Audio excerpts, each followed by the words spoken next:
देशाला आदर्श निवडणूक आचारसंहितेची अंमलबजावणी करायला लावणारा, महाराष्ट्रात शरद पवार विरुद्ध बाळासाहेब विखे असा ऐतिहासिक राजकीय संघर्ष दाखवणारा आणि अगदी अलीकडेच आपल्या मुलासाठी एक विरोधी पक्षनेता सत्ताधाऱ्यांचा प्रचार करतो असा राजकीय इतिहास घडवणारा नगर हा लोकसभा मतदारसंघ, कधी काळी काँग्रेसचा बालेकिल्ला असलेला हा मतदारसंघ आता काहीसा भाजपकडे झुकल्याचं पाहायला मिळतंय।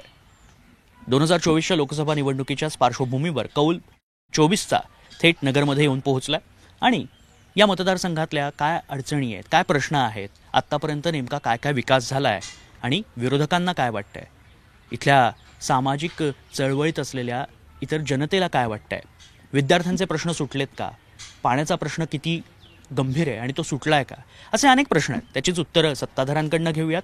विरोधकांना काय वाटतंय, त्यांची भूमिका काय हे जाणून घ्यायचं आहे। चला तर मग नगरच्या या मैदानात नेमकं काय घडतंय बघूयात। कौल 24चा मधून भाजप सत्ताधारी आहे सध्या, विखे पाटलांना पुन्हा तिकीट मिळालेलं आहे, सुजय विखेंना। कशी तयारी सुरू आहे आता? निवडणुकीची पूर्ण तयारी झालेली आहे। आमचे नगर लोकसभेत दक्षिणेला 2113 बूथ आहेत आणि प्रत्येक बूथचे कार्यकर्ते आमचे झाले आहेत आणि विखे पाटील असतील मोदी सरकारच्या काळात असताना महायुतीच्या सरकारच्या काळात विकास कामं भरपूर झालेत। आत्ता 15 दिवसापूर्वी गडकरी साहेब आले होते। विखे साहेबांनी गडकरी साहेब खासदार साहेबांची उपस्थितीत 3000 कोटीचं लोकार्पण केलंय। कामं सुरुवात करून परत लोकार्पण सुद्धा झालेलं आहे। मग रस्ते प्रत्येक गावात रस्त्यासाठी सुद्धा 1435 कोटी या ठिकाणी दिलेत ग्रामीण भागातले, हे हायवे सोडून। नळाच्या पाण्यासाठी या ठिकाणी निधी आलेला आहे। तुम्हाला सांगतो आता 3 MIDC मंजूर केल्यात विखे पाटलांनी।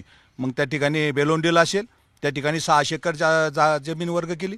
MIDC वडगाव गुप्ताची इथं पिंपळगाव माळवी त्या ठिकाणी 600 आणि राहत्याच्या त्या ठिकाणी असे 1800 एकर 3 MIDC साठी 1800 एकर या ठिकाणी जमीन झाली। म्हणजे रोजगाराचा सुद्धा प्रश्न मिटवण्याचं काम या ठिकाणी खासदार साहेबांनी आणि मोदी साहेब सरकारने, फडणवीस साहेब असतील, बावनकुळे साहेब यांच्या मार्गदर्शनाखाली महायुतीच्या सरकारमध्ये मग एकनाथ शिंदे साहेब असतील यांच्या काळात सुद्धा खूप मोठे प्रत्येक गावात रस्ता झालेला आहे। प्रत्येक गावात नळाचं पाणी गेलेलं आहे। घरोघरी नळाचं पाण्याचा प्रश्न या ठिकाणी सोडवण्याचं काम झालेलं आहे। प्रश्न सोडवलेले आहेत, सत्ताधाऱ्यांनी दावा केलेला आहे। अर्थातच लोकसभेची निवडणूक म्हटल्यानंतर तसे दावे होणारच, पण मुळात चित्र काय, विरोधकांना काय वाटतं?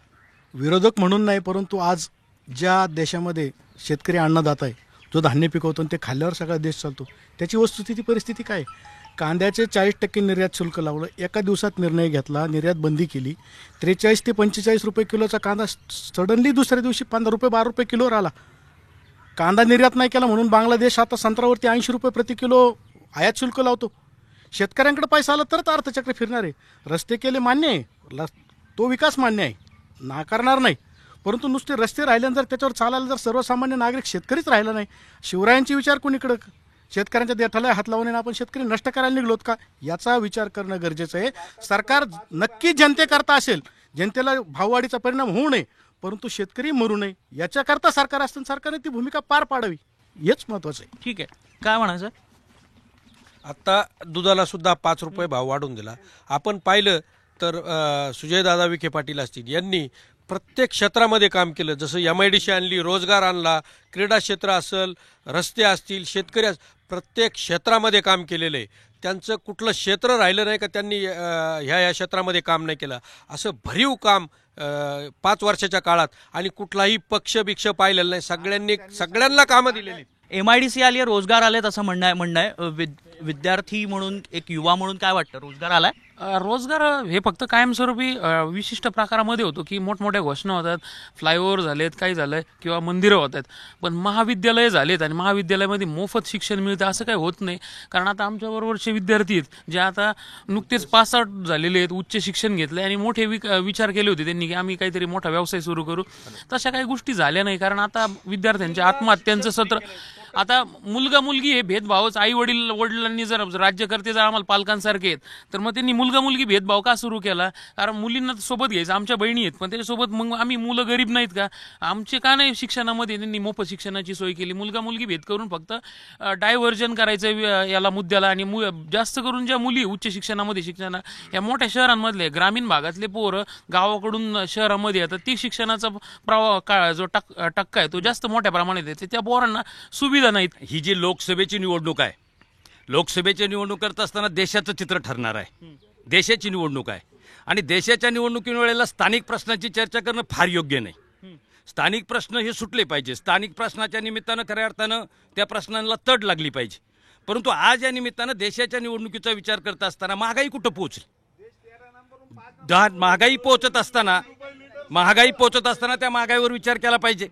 दुसरी सगळ्यात महत्त्वाची भूमिका आहे का या देशामध्ये साधारणपणे विचार करत असताना ओबीसी किती, बीसी किती, एसटी किती, एससी किती, त्यांची भागीदारी किती? या भागीदारीचा जोपर्यंत विचार होत नाही, जोपर्यंत जाती जनगणना होत नाही, तोपर्यंत हे प्रश्न सुटत नाहीत. जातीची जनगणना झाली पाहिजे आणि जातीच्या जनगणनेप्रमाणे खऱ्या अर्थाने हे प्रश्न सुटायचे असतील तर आज या निमित्तानं महाराष्ट्र पेटलेलं आहे. एका बाजूला ओबीसीचं आंदोलन चालू आहे, एका बाजूला मराठा आरक्षणाचं आंदोलन चालू आहे आणि सगळी आंदोलनं चालत असताना जोपर्यंत जाती जनगणना होत नाही तोपर्यंत याच्यावर उत्तर निघणार नाही आणि भागीदारी उत्तर घेऊ वाढवण्याचं आपण. काम या निमित्तानं बोला, करावं बोला, लागेल. बोला. ते काम करावं लागेल. आज जर देशात पाहिलं तर या देशामध्ये खरं काय चाललेलं आहे की जी लोकशाही आहे हे लोकशाहीच खरं नष्ट करण्याचं काम चालू आहे. तुम्हाला जर स्ट्रॉंग विरोध असला तरच तुमचे कामं होत असतात. परंतु आज आपण जर पाहिलं या पूर्ण महाराष्ट्रात जर पाहिलं महाराष्ट्राचं चित्र काय आहे, जर ही लोकशाही संपली तर तुम्हाला कुठलेही अधिकार मागण्याचा सुद्धा हक्क राहणार नाही. कारण आज प्रत्येकाने पाहिलं ह्या पक्षातला त्या पक्षात घ्यायचा, त्याला आला का तिकडं पवित्र करायचा, हे तुमचे ध्येय धोरण आहेत का? अरे तुम्ही कुठंतरी याला बंधन घाला, मग जनता तुमच्या पाठी मागे उभ्या राहील. ठीक ठीक. मी ॲडव्होकेट अरुण जाधव, वंचित बहुजन आघाडीचा राज्य समन्वयक म्हणून काम करतो. खरं तर ह्या ठिकाणी ह्या देशाला स्वातंत्र्य मिळून ज्यांनी दिलं त्यांची काय अवस्था आज परिस्थिती आहे, हे सगळे बाकीच्या भूमिका मांडतात की कांद्याला भाव मिळाला, मान्य शेतकऱ्याला न्याय मिळाला, हे अमकं झालं तमकं झालं. परंतु ह्या ठिकाणचा जो मूळ वर्ग आहे, इथला दलित आहे, आदिवासी आहे, भटका आहे, ओबीसी आहे, ह्यांची काय परिस्थिती आहे, बजेटवर काय चर्चा होती, हा समाज कुठं आहे, ह्यांना घरकुल आहे का, ह्यांना गावात राहायला जागा आहे का, ह्यांना न्याय मिळतोय का, ह्यांना समानता आहे का, ह्या कुठल्याही पद्धतीने सध्या परिस्थिती पाहिली तर त्या पद्धतीने होत नाही आहे.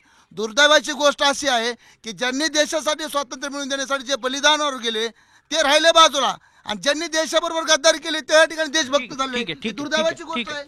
विखे पाटलांच्या घरी जाण्यासाठीच रस्ता नाही अशी ओरड होती. नाही, रस्ता आहे ना साहेब, कोण म्हणतो नाही, रस्ता आहे. आणि एक लक्षात घ्या, तुम्हाला हे काय पण सांगतात, रस्ते एकदम चांगले आहे साहेब.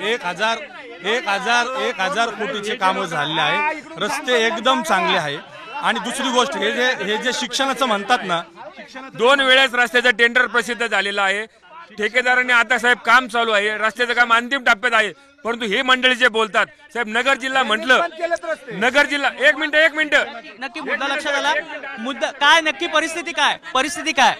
तर देशातील एकही मंत्री, केंद्रीय मंत्री हेलिकॉप्टरनी फिरत नाही मतदारसंघात. अमित शहा सुद्धा गाडीने फिरतात. हा फक्त पैशावाला खासदार उत्तरचा पाहुणा हेलिकॉप्टरने फिरतो. जवळजवळ 3,500 लोकांची मयत झाली त्या शिर्डी रोडला. जगातून लोक येतात आणि नगरपासून शिर्डी का झाला लाज वाटती. आपण खरंच शिर्डीमध्ये आहोत का? ही खरे जो आता त्यांनी दावा केला घरकुलाचा जो दावा केला 2000, मी जिल्हा परिषद सदस्य म्हणून काम करतो, 2007 पासून अजून 2600 लोकांचे घरकुलाचे पैसे देणं बाकी आहे. MREG जे महात्मा गांधी रोजगार हमी योजना आहे. ठीक आहे. काय वाटतं? यांनी जो मुद्दा मांडला अतिशय महत्वाचा आहे. आम्ही ते काम सुरू केलं होतं, परंतु ठेकेदाराला खंडणी कुणी मागितली, ठेकेदारांनी काय पत्र दिलं, कशामुळे काम सोडून गेला, याचं देखील संशोधन झालं पाहिजे. दुसरी गोष्ट साहेब, नगर जिल्हा म्हटलं की सहकार चळवळ. मला सांगा, हे जे बोलतात, मागाशी एका बंधुनी मुद्दा मांडला, राष्ट्रीय मुद्दा. भाजप सरकारनं साहेब त्यावेळेस सगळ्यात सहकार खातं हे भाजप सरकारनं सुरू केलं साहेब. मला एवढंच बोलायचं की आज भटके विमुक्त समाजाच्या महिलाची परिस्थिती काय आहे. अन्याय होतोय, अत्याचार होतोय. अजून 1 महिना नाही झाला पारधी समाजाच्या महिलेवर पोलिसांनी बलात्कार केला. तिथं काय न्याय दिला सर? तिथं 2 लाख घ्या, 1 लाख घ्या, म्हणजे महिलेचा रोडवर पोलीस लोक बलात्कार करतात आणि हा मुद्दा किमतीवर ठेवतात का? अशा म्हणजे आदिवासी महिला असा भटक्या महिला असतात, आम्हाला काही इज्जत नाही का? भले आम्ही झोपडीत राहणारे आहे, पण आम्हाला पण आमच्या इज्जतीचा काही सरकार का बोललं नाही? ठीक आहे, उत्तर घेऊ. ठीक आहे, बोला. तर भारत हा अनेक प्रकारच्या खेड्यामध्ये विखुरलेला देश आहे. ग्रामीण भागामध्ये पाहिजे तशा प्रकारची जी व्यवस्था आहे, आजही खरं तर आपण सत्य मान्य केलं पाहिजे की खरं तर त्याच्यावर काही भागामध्ये उपाययोजना होऊ शकत नसेल. पण सरकार म्हटलं की सरकारचं कर्तव्य असतंच. जेव्हा सरकार दरबारी अशा प्रकारच्या तक्रारी जातात तेव्हा त्याचं निराकरण करायचं काम केलं जातं. जेव्हा अशा प्रकारच्या घटना घडतात तेव्हा त्या घटना घडल्यानंतर त्या घटना घडलेल्या असतात हे लोकांना माहीत होतं. आज खरं तर जादूची अशी काही काडी नाही आहे की कुठं काय चाललंय हे सरकारी यंत्रणेला माहीत होत नाही. सकल मराठा समाजाचा मुद्दा मोठ्या प्रमाणात आहे आणि तो पूर्ण देशभर गाजतोय, महाराष्ट्रभर गाजतोय.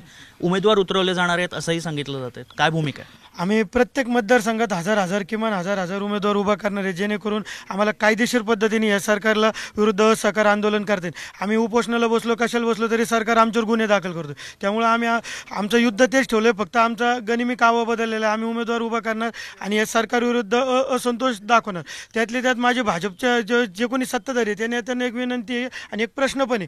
जेव्हा फडणवीस म्हणतात वारंवार ओबीसींचा पक्ष आहे, तेव्हा त्याच्यात बसलेले मराठे का नाही काही बोलत? जो ऐका एक मिनिट, बघा क्लिप आहे. एक मिनिट मुद्दा होऊ द्या. बघा भाजपवाले फडणवीस साहेबांचं वारंवार स्टेटमेंट आहे, युट्यूबवर आपण बघू शकता का भाजप ओबीसींचा पक्ष. जेव्हा हे सगळेजण जीव तोडून काम करत होते, 50च्या वर कधी भाजपचे आमदार गेले नाही. जेव्हा यांनी मराठा नेते फोडले, मराठा मतदार त्यांच्याकडे वळले, तेव्हा त्यांचे 100 आमदार झालेत. नाही तेव्हा त्यांचे 100 आमदार झालेले आहेत. आणि तरी सुद्धा फडणवीस जर मराठा मतदारांचा अपमान करणार असेल तर बीजेपीत असणारे मराठा नेते त्यांना जाब विचारणार आहे का? यांच्याच पक्षातील खासदारांनी सांगितलं होतं उमेदवारी मागच्या निवडणुकीच्या आधी की जाती आणि धर्मामध्ये जर भांडण लावण्याचं कोणतं काम करत असेल तर तो भारतीय जनता पक्ष आहे. हे त्यांना मान्य आहे का? बोला. मोदीजी सांगतात सबका साथ, सबका विकास आणि सबका परिवार. आता मुस्लिमांवर जे अत्याचार होतात, मॉब लिंचिंग होती, अहमदनगर त्याच्यामुळे मागं नाही राहिलं. अहमदनगरमध्ये दंगली खूप वाढलेले आहेत. उमरा झाला, राहुरी झाला, गुहा झाला, शेवगाव झाला. प्रत्येक जागी मुस्लिम समाजावर अत्याचार होतो, त्यांच्या धार्मिक स्थळांवर हल्ले होतात. आणि हे खासदार आणि यांचे पालकमंत्री ज्या लोक हल्ले करतात त्यांना मदत करतात. आता मला सांगा का विकास कुठं झाला? आणि ज्या उड्डाणपुलाची हे गोष्ट करतात त्यांना यांनी सांगितलं होतं छत्रपती शिवाजी महाराज हे नाव देणार. आतापर्यंत ठीक आहे नाहीये त्याचा. 24 तास गॅरंटी नावाखाली जो नंगानाच चाललेला आहे तो अत्यंत घातक आहे. जो काम करतो त्याला एवढा नंगानाच करायची गरज नसते. गळचेपी सुरू आहे, अभिव्यक्तीची गळचेपी सुरू आहे असं त्यांचं म्हणणं आहे. असं भारतीय जनता पार्टीत पूर्ण 80 पासून आम्ही भाजपचा जन्म झालाय. गळचेपी आम्ही प्रथम राष्ट्र, नंतर पक्ष आणि नंतर स्वतःला मानणार आहेत. यांच्यावर असं पूर्ण गॅरंटी. आज एक काही माणूस एवढं बोलत नसते. गळचेपी असती तर एवढा आवाज कसा काय होतो यांचा? आज गळचेपी म्हणताय ते, मग एवढं जर यांना मोकळी कशी झाली असती? ठीक आहे, बोला. सर्वसामान्य माणूस बोलला तो कोणत्या पक्षाचा नाही, तो सर्वसामान्यांचा आवाज आहे. याची लाज आपल्याला वाटली पाहिजे. हे जे व्यक्तिमत्व बोलले ते अतिशय योग्य बोलले आणि याची उत्तर नसल्यामुळे फक्त जय श्रीरामच्या घोषणा देऊन हा आवाज दाबण्याचा प्रयत्न केला जातो. सर, सामाजिक संघटना, सामाजिक विचार यांनी दाबून टाकत आहे. यांची हुकूमत आहे, दहशत आहे. नगर जिल्ह्यात विखे नावाची दहशत आहे, ही संपवणे गरजेची आहे. या ठिकाणी आता सांगितलं की आवाज दाबला जातो. हा आवाज आणि ही घटना डॉक्टर बाबासाहेब आंबेडकरांनी आम्हाला दिली, परंतु ही घटना आता अडचणीत आलेली आहे. ही घटना बदलायचं काम या निमित्तानं चालू आहे. आणि राजोदर भारतीय जनता पार्टीचा खासदार या निमित्तानं म्हणत असेल आम्हाला 400 जागा याच्यासाठी पाहिजे का या देशाची घटना बदलायची. जर घटना बदलणार असेल तर या ठिकाणी लोकशाही राहणार नाही आणि म्हणून लोकशाहीच्या लढ्यासाठी ही निवडणूक होणार आहे. ठीक आहे, हा मुद्दा पूर्ण करूयात. नक्की मतदारसंघात 2 MIDC आले आहेत, मात्र रोजगार म्हणावा तसा नाही. रोजगाराचा प्रश्न अजूनही गंभीर आहे. हा मुद्दा देखील तितकाच गंभीर वाटतो. ऐका, माझी नम्रपणाची विनंती आहे. हे पहा, माझी नम्रपणाची विनंती आहे. राजकारण येईन जाईन, निवडून कोण येईन जाईन ते सोडा, पण सुपा MIDC हे गोरगरीब जनतेसाठी MIDC आली होती. आमच्या शेतकरी बांधवांनी त्या ठिकाणी कर्ज काढून ट्रॅक्टर घेतला, JCB घेतला, परंतु त्या MIDCच्या मालकाला सांगितलं गेलं की माझा ट्रॅक्टर आणि माझा JCB लावल्याशिवाय दुसरा MIDCचा ट्रॅक्टर लावायचा नाही. आणि 10% हप्ताखोरी MIDCतली हप्ताखोरी कोणी सांगितलं? आमदार निलेश लंकेंनी स्वतः सांगितलं. आमदार निलेश लंके हप्ते घेतात 10% हप्ते. साक्षीदार मी आहे, साक्षीदार. पुण्यातल्या कंपनीच्या ऑफिस मध्ये चला, मी सांगतो हप्तेवारी कशी चालू आहे. 10% पैसे वसूल केले जातात. उत्तर घेऊ. नगर जिल्ह्यात सर्वात मोठी सुरळीत चालू असेल तर ती फक्त सुपा MIDC आहे. आणि कोणता ट्रॅक्टर JCBचे हप्ते मागितले ना, आतापर्यंत सगळ्यात जास्त भूमिपुत्रांचे ट्रॅक्टर आणि JCB सुपा आणि मसने पाट्याचे MIDC चालू आहे. नगर MIDC बंद पाडली. उत्तरला तर एकही MIDC आणता आली नाही. सुपा MIDC आमदार लंकेमुळे चालू आहे. बदनाम करायचं काम आहे साहेब. MIDCला हुकूमत दहशत बंद केली. कोणताही भांडण नाही. MIDC वाढायला लागली. जर पुण्याच्या बरोबरीने एमआयडीसी वाढते याचं कारण काय? जर एमआयडीसी चालली असती तर यांच्या शिक्षण संस्था यांच्या हॉस्पिटलचे कामगार कमी झाले असते, भूमिका त्यांच्याकडे राहावी म्हणून तिथली एमआयडीसी. सगळ्यात पहिली महत्वाची गोष्ट ऐका, जामखेडला 10 वर्ष भाजपचे आमदार होते, सत्ता त्यांची होती, पण जामखेडची एमआयडीसी झाली नाही. उलट आमदारांनी ते एमआयडीसी जमीन विकत घेतली. जामखेडची एमआयडीसी जमीन आमदारांनी विकत घेतली. या ठिकाणी देशामध्ये वंचित समाजाचं काय, गरिबांचं काय, कष्टकऱ्यांचं काय, पोट भरलेल्या माणसाचं राजकारण आहे. अजूनही वंचित सत्तेपासून अर्थकारणापासून दूर आहे, अशी वाईट परिस्थिती आहे. त्याच्याबद्दल ही सरकार जी आहे भांडवलदारांची सरकार आहे, गोरगरिबांची सरकार नाही आहे. प्रत्येक वेळेस गोरगरिबांवर अत्याचार झालेला आहे, प्रत्येक वेळेस दाबण्याचा प्रयत्न केलाय. आपण अहमदनगर जिल्ह्यात नाही तर पूर्ण देशामध्ये गोरगरिबांचा तोंड दाबण्याचा प्रयत्न या सरकारने केलेला आहे. एमआयडीसीच्या गोष्टी करतात. मग शिक्षण संस्था जर उभी करताना प्रत्येक ठिकाणी प्रत्येक तालुक्यात 200-200, 250-250 एकर जमीन यांनी घेतली आणि त्याच्या ठिकाणी फक्त 4-5 एकरवरच शिक्षण संस्था उभ्या केल्यात. मग त्या ठिकाणी यांनी एखाद्या तरुणांसाठी उद्योग व्यवसाय उभे करण्यासाठी प्रयत्न का केले नाही? शिक्षण व्यवस्थेतून पैसा उभा करायची. नामांतराचा मुद्दा देखील तितकाच चर्चेला जातो. आता पुन्हा विखे पाटलांचं नेतृत्व उभं राहिलेलं आहे. नामांतर कधी होणार आहे? नामांतर झालं, आदेश निघाला मंत्रिमंडळात. अहिल्यानगरचा 2 दिवसापूर्वीचा आदेश झाला कॅबिनेटमध्ये सर.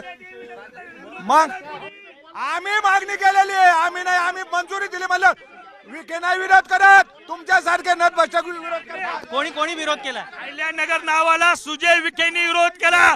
जेव्हा आमदार धनगर बांधवांनी आंदोलन केलं त्यावेळी नमले विखेंनी अहिल्यानगरला विरोध केला. ही आमची भूमिका आहे, ही भूमिका या खासदारांनी घेतली होती. पण अहिल्यानगरला मंजुरी भेटल्यावर आमच्या प्रयत्नातून भेटल्याचे बॅनर यांच्या खासदारांनी लावले. लाजीरवाणी प्रकार या सुजय विखेंनी केला. ही सरकार छत्रपती शिवाजी महाराजांना मानणारी नाही. जर ही मानणारी असती तर छत्रपती शिवाजी महाराजांचा पूर्वज शहाजी राजे भोसले आणि शरीफजी राजे भोसले यांचा यांनी विचार केला होता. पण त्याचा विचार न करून अहमदनगरांची उपकाराची जाण नसलेले नेतृत्व म्हणजे सुजय विखे आहे. कारण सुजय विखेच्या टायमाला माजी मंत्री अनिल भैया राठोड हा बोट फुटूस तर पळाला, तरी अनिल भैयाच्या विरोधात या विखेंनी काम केलं आणि अनिल भैयाला पाडण्याचं काम केलं, आमच्या बापाला पाडण्याचं काम केलं. यांचे कार्यकर्ते सांगतात की आमच्या माणसाने 4 आमदार पाडले, म्हणजे ज्या माणसाने मदत केली त्यांच्या गळ्यात हात घालायचे आणि पायात पाय घालायचे. ठीक आहे, मुद्दा पूर्ण करा सर. आता थोडं विकास कामावर बोलू द्या. आता आमदार संग्राम भैया जगताप आणि खासदार सुजयदादा विखे पाटील हे दोघं जेव्हा एकत्र आले, सहमती एक्सप्रेस, तुम्हाला सांगतो निधीचा नगर शहरात पाऊस चालू आहे. तुम्हाला सांगतो या महिन्याभरात, आता काल पण तुम्हाला सांगतो 150 कोटीचा निधी आपले डीपी रोडसाठी आमदार संग्राम भैयांनी आणला. आता काल पत्रकार परिषद घेतली, जवळजवळ 94 कोटीचा निधी आणि वाड्या पार्कसाठी 15 कोटीचा निधी आणि सुजयदादा विखे पाटील आणि आमदार संग्राम भैया जणू काय चांगल्या गोष्टीसाठी, विकास कामांसाठी निधी आणण्यासाठी वोटा आणि नुसता निधी मंजूर नुसता निधी नाही मंजूर झाला तर या 15 दिवसात त्याचे टेंडर होणार आहे. एक युवक आहेत आपल्यासोबत. काय सुपा एमआयडीसीत आमदार निलेश लंकेनी ऐकून घ्या. आम इंडियामध्ये खातगाव टाकळी मधले 4-5 मुलं विरोधामध्ये काम करीत होते म्हणून यांनी काढून दिले.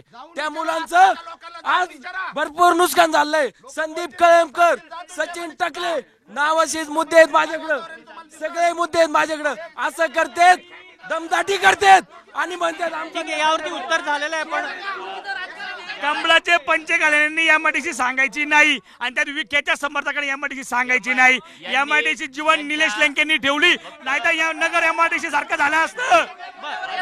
बोला. या सगळ्या मुद्द्यावरती फडणवीस साहेब यांची यासाठी चौकशी लावणार का? 10 पत्र्याच्या घरात राहणाऱ्या माणसाच्या सामाजिक प्रश्नावरती आवाज उठणाऱ्या माणसावर यासाठी चौकशी लागतं. आज तुमच्याच मित्रपक्ष असतात यांच्यावर यासाठी चौकशी लावणार का? हा मुद्दा पुन्हा नेमली जात नाही. हे सगळे मोठे महाविद्यालयावरती बंद पडायचे आले, युजीसी कडून ग्रँट मिळत नाही, याच्यावरती कोण बोलत नाही. यांचं फक्त कुणी पैसे घेतले कुणी घेतले नाही याच्यावरती चालू आहे. मात्र आहे ना, महाविद्यालय बंद पडत चाललंय, नोकर भरती बंद चालली. ठीक आहे. अनेक मुद्दे आहेत आणि त्यातील अनेक मुद्दे हे सुटलेत का विरोधक केवळ टीका करतायत आणि सत्ताधारी विकास कामांचा दावा करतायत हे पाहणं येणाऱ्या काळामध्ये अधिक चुरशीचं ठरणार आहे. घोडा मैदान दूर नाहीये, मात्र आता प्रत्येक पक्ष हा कामाला लागलेला आहे, तयारीला लागलेला आहे. कार्यकर्त्यांमध्ये उत्साह दांडगा आहे. त्यामुळे निवडणुकीत मतदार कोणाच्या पारड्यात मतदान करतो हे पाहणं महत्त्वाचं असणार आहे.